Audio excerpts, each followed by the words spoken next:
mianatra eo an-tongotrao.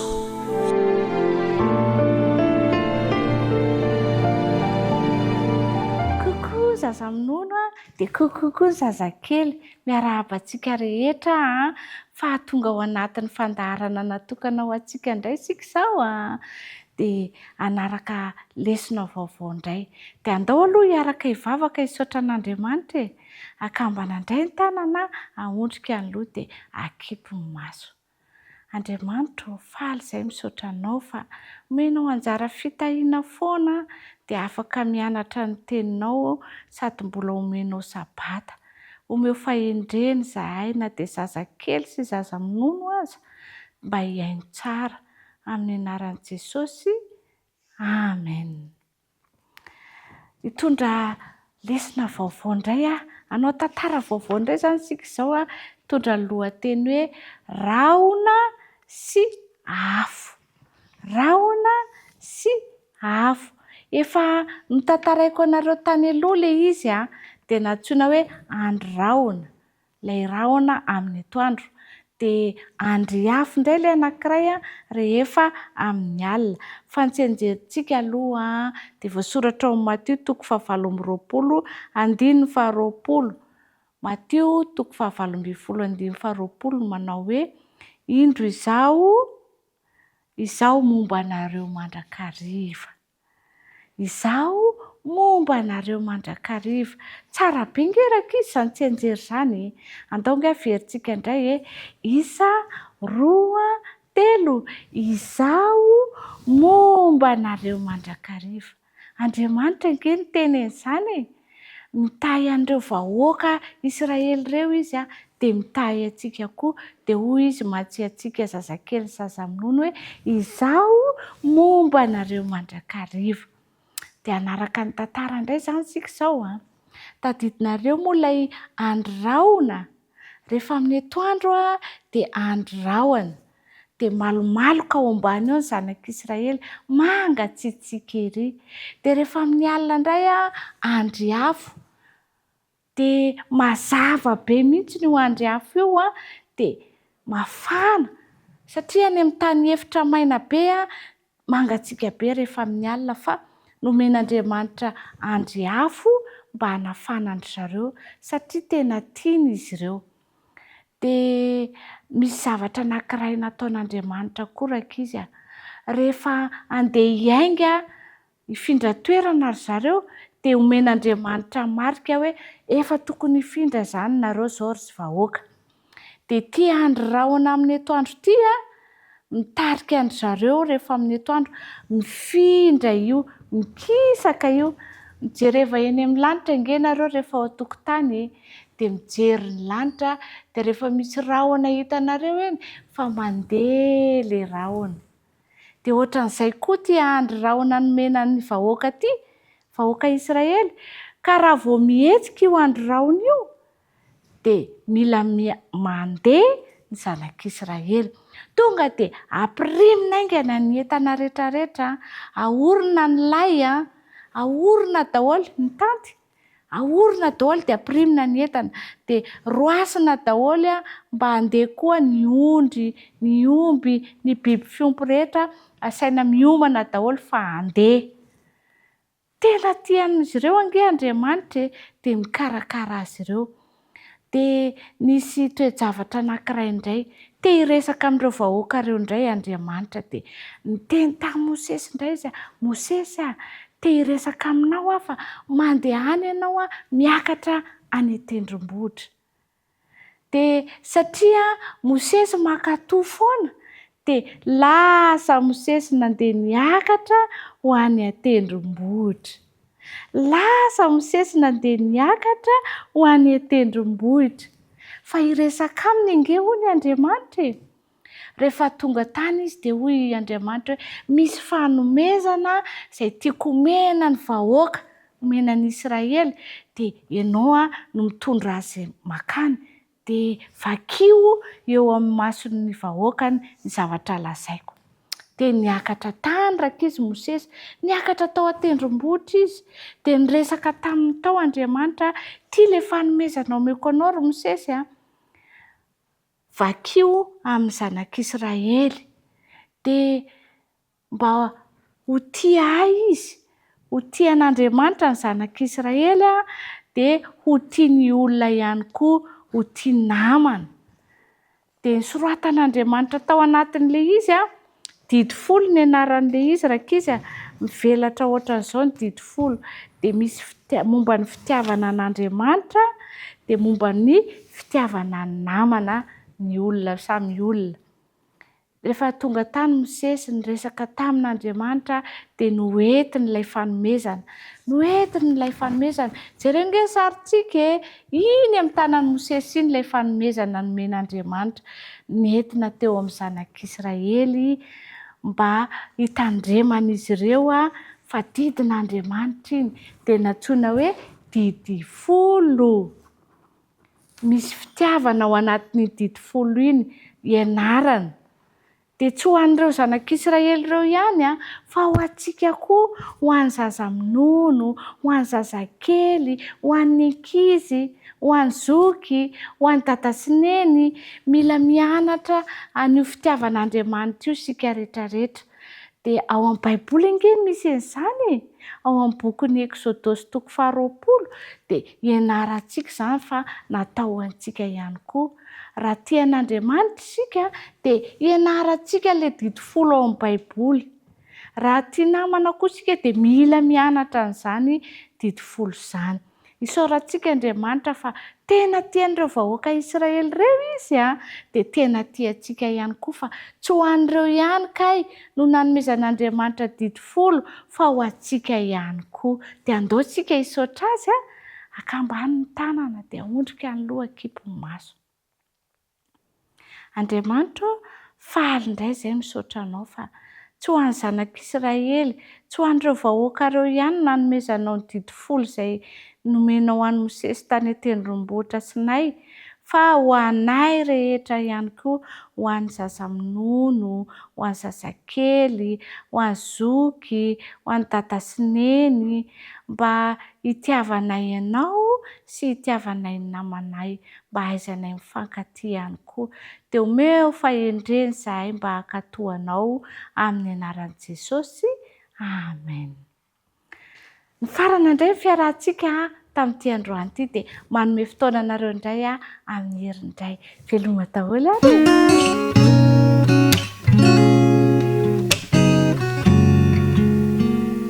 Manao daholo ianareo rakizy namako. Faly ve ianareo? Izaho koa dia faly fa tafahoana aminareo indray. Amin'ity sabata mahafinaritra ity, Jesosy eny ombanareo mandrakariva eo am-piarahana mamerina ny lohahevitra isika. Ny lohahevitra fahaenina no iarahantsika mamerina eto izany dia mitondra ny lohateny hoe teo amin'ny onon'ny Jordana. Teo amin'ny onon'ny Jordana. Mino fa malala ono daholo ny ankizy kely rehetra. Manana andalan-teny izay natao tsy anjery ary isika. Izany rakizy dia hita amin'ny Ezekela. Ezekela 4:30, andininy 4:20. Ezekela 4:30, 4:20 manao hoe ary omeko fo vaovao ianareo ary fanahy vaovao no ataoko ao anatinareo ary esoriko amin'ny nofinareo ny vovato ka omeko fo nofo ianareo. Tao ange rahantsika mamerina indray ary omeko fo vaovao ianareo ary fanahy vaovao no ataoko ao anatinareo ary esoriko amin'ny nofinareo ny vovato ka omeko fo nofo ianareo. Tao anatin'izany dia manana hafatra mandrakariva ange Jesosy hoe ho azo ho anao. Dia izao hoe manome fo vaovao ho an'ny olombelona tokoa Andriamanitra. Izany hoe raha manana fo hafahafa tsika io rakizy dia tsarovy fa azon'Andriamanitra tao ny manova izany. Inona reny mety ho toe-pontsika? Mety malahelo lava ve tsika? Dia azon'Andriamanitra ange ny manova izany ho faly mandrakariva. Mety ankizy manana fo mora tezitra ve tsika? Dia azon'Andriamanitra ny manome fo feno fifaliana mandrakariva ho antsika. Ary izany indrindra ange ny tian'Andriamanitra ho tanterahina amiko sy ho aminao. Ny tantarantsika dia mbola mitantara ny fiainan'i Jesosy hatrany. Efa lehibe izany zao rakizy Jesosy e.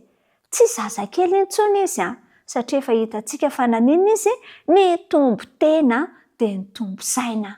Rehefa nitombo tena saina dia lasa olon-dehibe. Tsy mpianatra intsony fa lasa mpampianatra. Ahoana hony? Tsy mpianatra intsony Jesosy fa lasa mpampianatra. Itsika ankizy koa izany amin'izao fahazazantsika izao ny fotoana anararotantsika mianatra rakizy. Fa rehefa lehibe tsika, efa lasa nitombo tena, efa lasa nitombo saina, dia manana andraikitra koa nge tian'Andriamanitra ho tanterahantsika lasa mpampianatra. Izany hoe mizara ny zavatra izay nianarantsika amin'ny hafa. Tahaka an'i Jesosy. Ka rehefa lasa mpampianatra izany Jesosy dia mizara ny fampianarana tamin'ireo olona hafa indray izany izy ankehitriny. Nanana zaza anankiray Jesosy izay niara-nitombo taminy rakizy. Tadidinareo ve io zaza io? Iza re io e? Tsy iza io fa ilay zanaky ny rahavavin'ny maman'i Jesosy, izany hoe cousin Jesosy izany e. Tsy iza fa i Jaona. I Jaona dia zandriny Jaona enim-bolana ange Jesosy. Hainao ve izany? Zandriny Jaona enim-bolana Jesosy. Dia tsahony maman'i Jaona ireo hafatra rehetra izay nampitain'ny anjely tamin'ny Zakaria vadiny.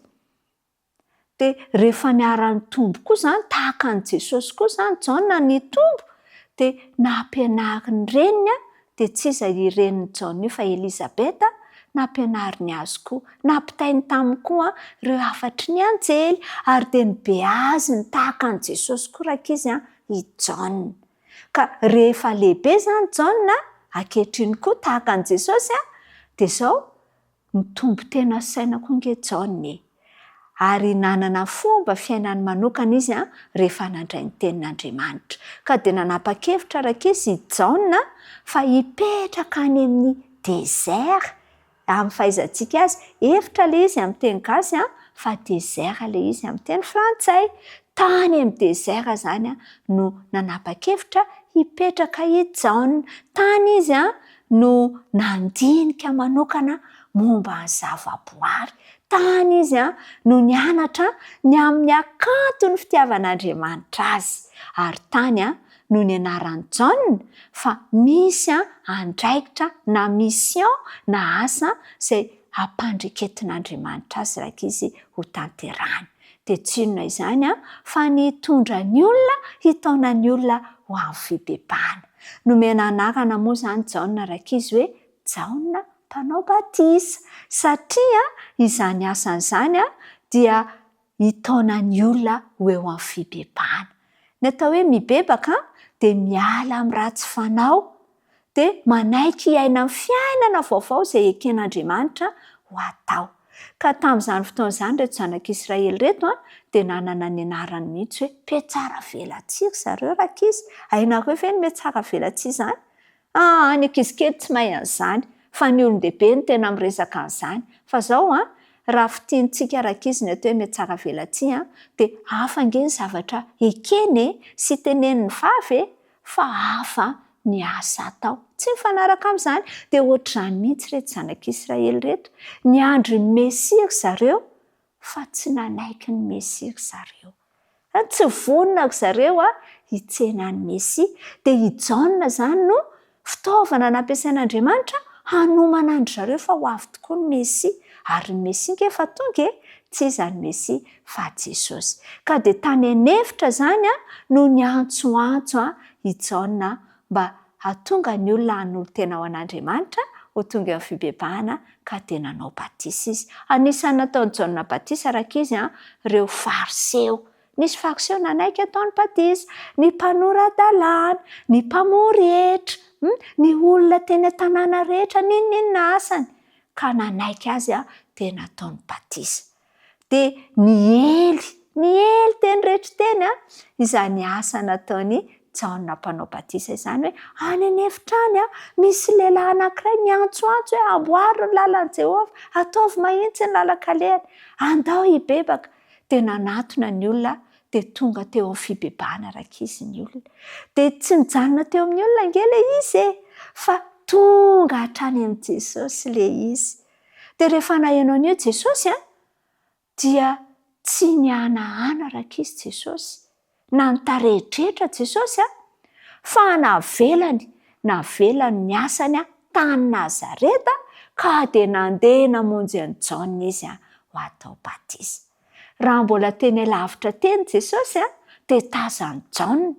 Dia fantatry Jaona fa izy ity manantony ity ozy izy Mesia, ity no zanak'Andriamanitra. Dia rehefa nanatona ny Jaona Jesosy dia fantatry Jaona zany izy dia mba fantatrareo ve ny fihetsika nataony Jaona. Raha nanatona ho atao batisa Jesosy dia nandaraka izy Jaona. Hozy izy Jaona hoe zah ange Jesosy no tokony ataonao batisa dia ianao indray ve no ataoko batisa? Dia hozy izy Jesosy hoe Jaona, ekeo ihany aloha ankehitriny fa izany no ahatanteraka ny fahamarinana rehetra. Izany hoe i Jesosy dia ranomarina tsy tokony atao batisa satria tsy manam-pahotana rakizy Jesosy, fa nanaiky anefa izy mba hahatanteraka ny fahamarinana rehetra. Ohatra ho antsika Jesosy, itsika rakizy na dia mbola zaza ary dia efa mpanota angentsika io sady izany? Ie, izany mihitsy. Manana ny fahadisoantsika itsika dia izao manome ohatra izany Jesosy fa mila tonga eo amin'ny fibebahantsika, ka rehefa tonga ny fotoana tokony hanekentsika atao batisa dia mila manolo tena tahaka an'i Jesosy tsika atao batisa. Rehefa nanaiky ary Jaona rehefa izay no tenenin'i Jesosy dia nanao batisa Jesosy, natao batisa Jesosy. Nafinaritra dia ny zava-mahagaga izay tsy nieritreretin'ny Jaona mihitsy nitranga rehefa natao batisa Jesosy. Inona hozy izy ianao ny zavatra niseho?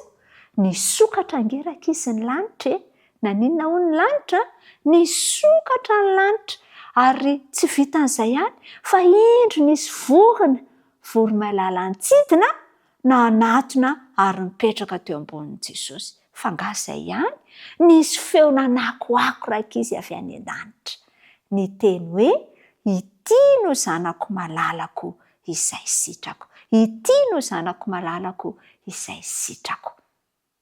Nanao fanambarana papiamaso rakizy Andriamanitra.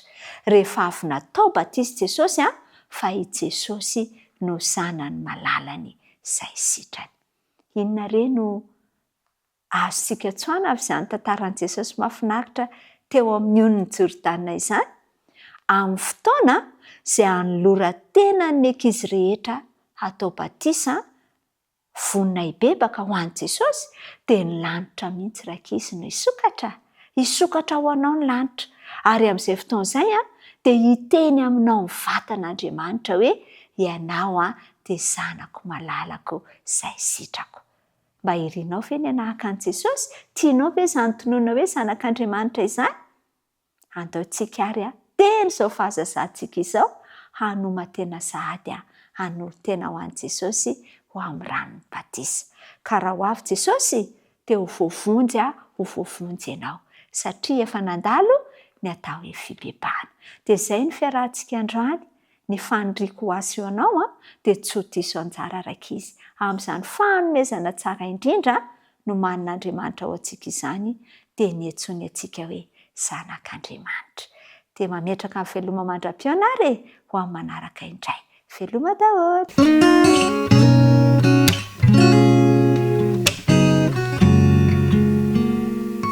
Miarabantsika rehetra indray indrindra ho anareo ao amin'ny 7-20 taona dia zaraina ny arahaba manokana.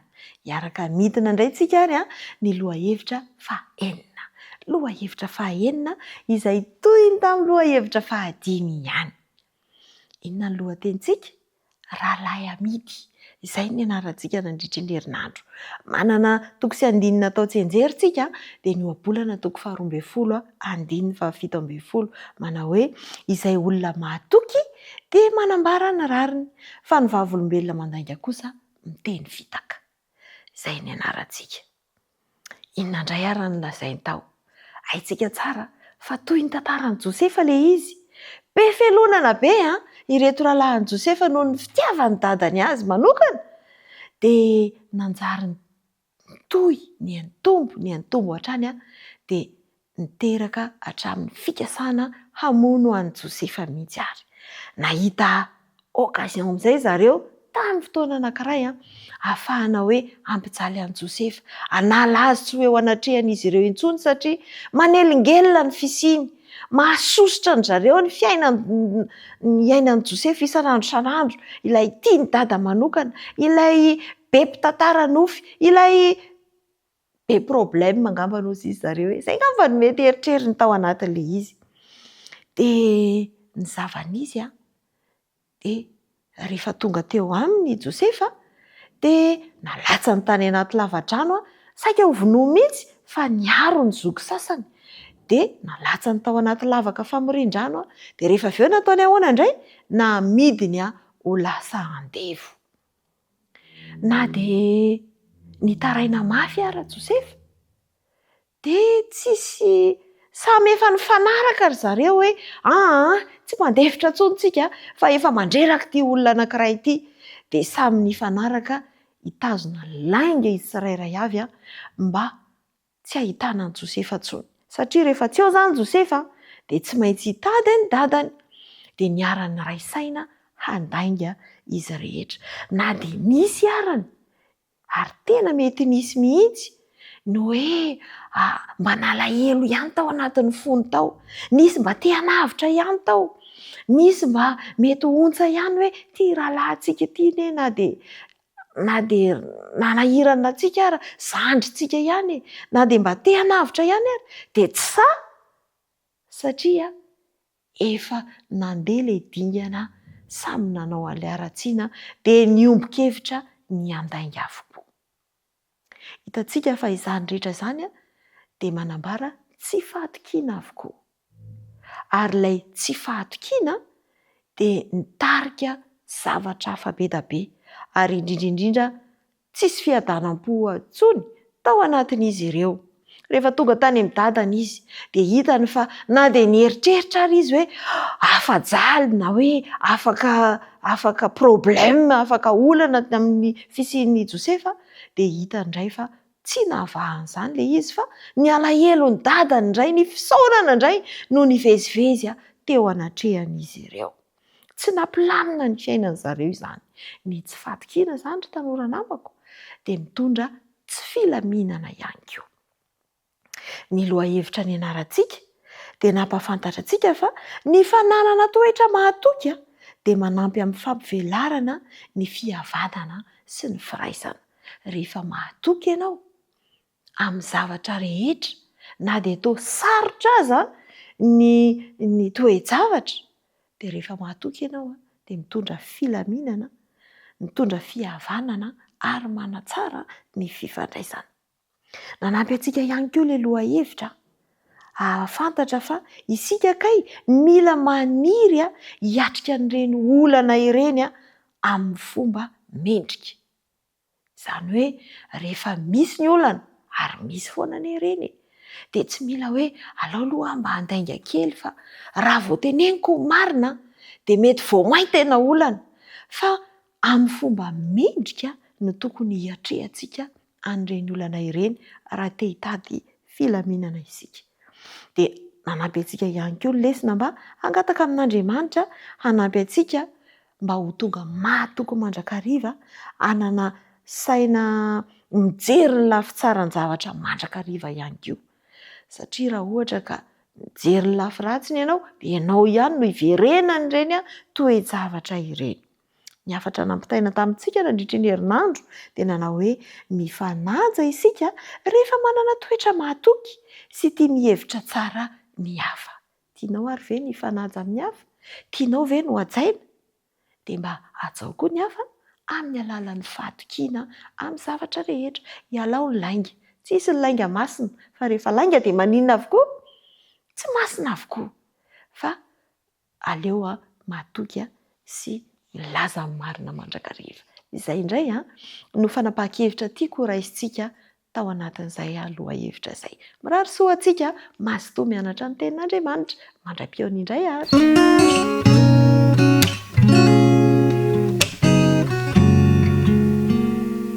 Miaraba ny tanora an-tongotr'i rehetra indray. Ireo 13 taona sy 14 taona. Miaraba ny zoky ny ray aman-dreny ny zandry rehetra ihany koa. Natratra ity fotoana ity isika izay hamerenantsika ny lesona fahaenina izay nianarantsika nandritra n'izay herinandro izay. Ny lohatenin'ny lesona izay nianarantsika moa dia ny hoe ny fahamarinan'Andriamanitra. Ary ny tsenjery dia mino fa mahay avokoa isika rehetra. Jaona 17:7 mana-masina azy amin'ny fahamarinana fa ny teninao ny fahamarinana. Ny tenin'Andriamanitra tokoa dia fanambarana momba n'Andriamanitra sy ny olona. Ao anatin'ny Baiboly no ahitantsika zavatra maro filazana momba ireo zava-boary rehetra. Mety hoe nisy ny fahadiso-kevitra teo amin'ny olombelona, teo amin'ny siansa ihany koa.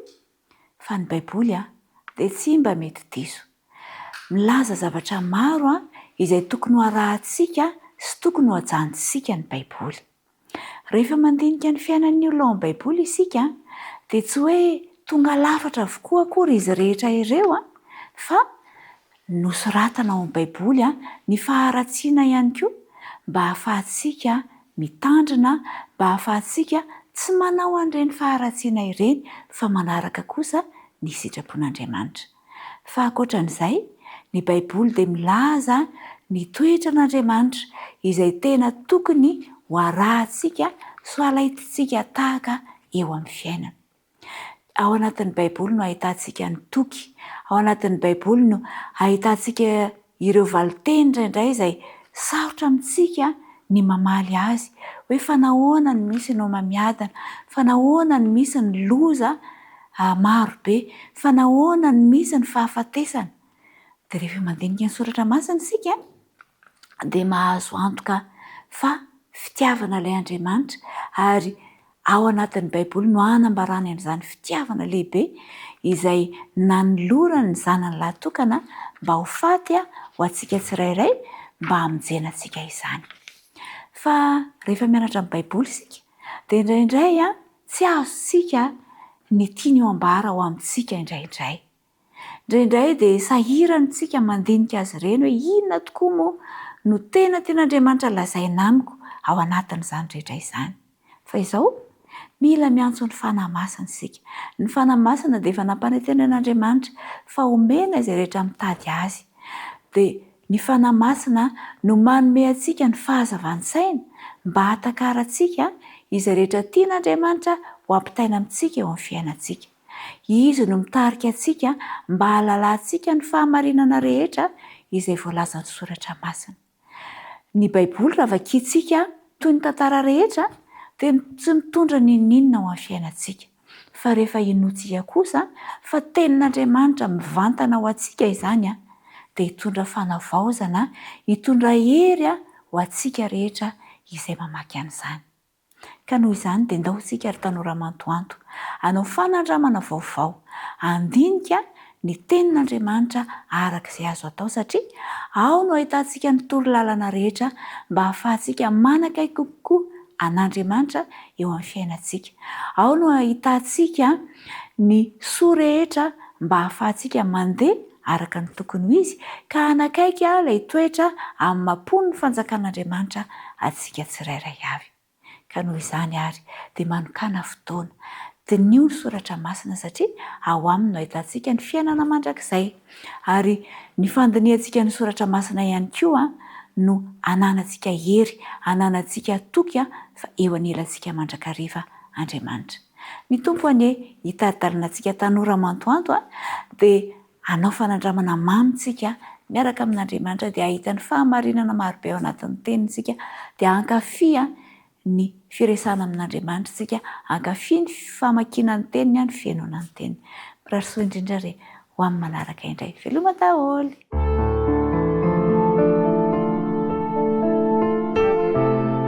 Mianatra eo an-tongotr'ao.